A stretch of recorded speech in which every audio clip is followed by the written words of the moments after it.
When was the last time you played musical chairs? Not recently, I hope, unless you teach kindergarten. I remember musical chairs as a game that began with a lot of laughter and enjoyment and ended with a vicious battle for that final seat. When I was fortunate enough to get to that final battle, it was really obvious to me that I would probably win or lose based on my size relative to the size of my opponent. And every time I was faced with a bigger, stronger, and smarter opponent, my chances of getting that final seat were almost slim to none. The game of musical chairs, though a children's pastime, actually says something about the way the world operates today. It says something about the economic paradigm that the world operates from. And I will call it a paradigm of economic scarcity. The idea that the world has limited resources that are increasingly having to be spread among a growing number of people dominates political, economic, and even cultural decisions. The people of this world are increasingly fearful that we are going to run out of the resources that we desperately depend on for survival. And so, out of that, you get the environmental activism that claims that at the rate that we are using up the world's resources, we will not be able to live on this planet anytime into the future. There are others who contend for a political process that forces the overconsumers to give to the underconsumers. And all of these ideas are ultimately driven by the notion that there is less to go around than there are people who need various resources. Now, I'm not here to debate the socio-political reality of the world, nor am I here to speak specifically of the environmental movement. What I do want to challenge you to think about as Christians is this: what is God's view of economy? And how do we help our students understand God's perspective on the world and its resources and the way in which we manufacture and exchange goods, the way in which we operate as people in this world to use what the world yields to our hands? And in that discussion, in that consideration of these big picture ideas, I think it's essential to introduce our children to a very counterculture idea. And that is that the economy that God promotes in His Word and through His ways is an economy of overabundance. The Bible begins with a declaration that God made everything out of nothing. It portrays our Creator as a God of overabundant generosity who loves giving His children not just what they need, but more importantly, what they want.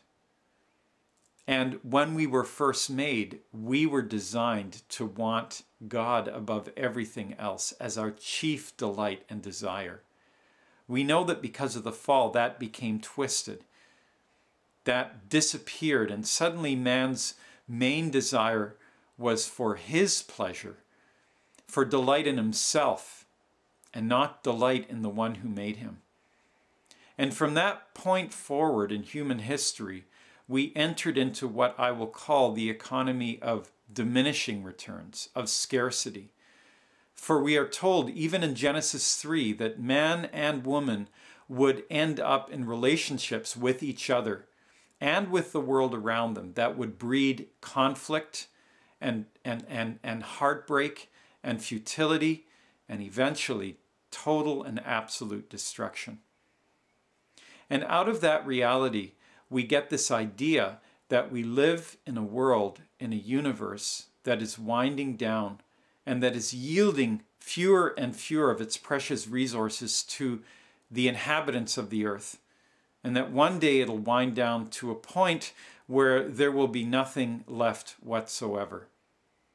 In fact, physical laws demonstrate that the world indeed is part of a universe that is winding down in some respects.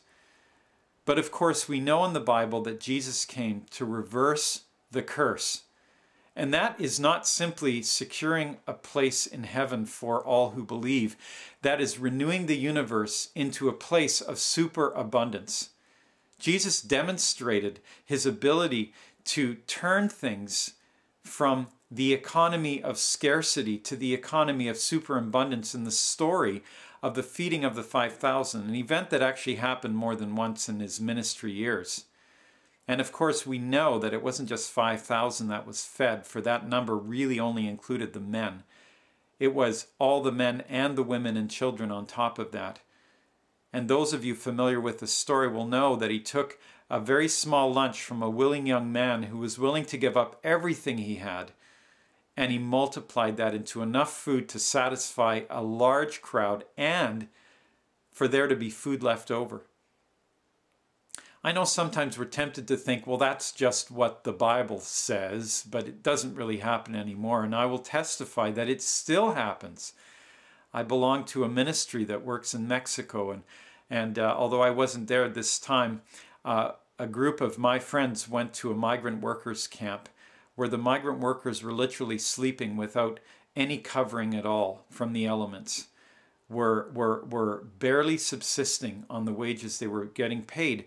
And my friends went to feed them. They expected 60, 200 showed up.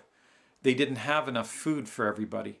They only had 3 liters of orange juice and some and a little bit of soup. But they started ladling out the soup, praying that God would multiply that gift to feed as many as possible. And after 200 people had been fed and seconds had been given out so that everyone was satisfied, they still had 2 full liter bottles of juice and soup in the bottom of the soup bowl. That's God at work. That's God supplying the needs of these hungry people in a miraculous way. And the God of Jesus' day is the God of today. He is more than able to multiply to his children whatever they need to do his work for his glory. And it is very important that we find ways of helping our students understand the difference between God's way and the world's way. Because when there isn't a God, as the world claims today, there is nothing more than what man can do and what this world can yield. And from that perspective, eventually we will run out of resources. But when we consider our God at work in the universe, not just to supply the needs of his people, but a God who is going to remake the universe into something that is beautiful and indestructible and abundant in a way that this world is not, then suddenly it changes the way we live today.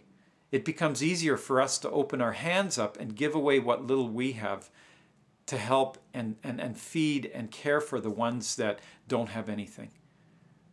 I want to add, in this time of district cutbacks, in this time where schools that are in public school systems that have a Christian worldview are being challenged to deal with this reality of less money, we need to think very carefully about how we ought to respond as Christians, because it's very easy for us to fall into a trap of protecting ourselves and holding on to our lunch at the cost of others.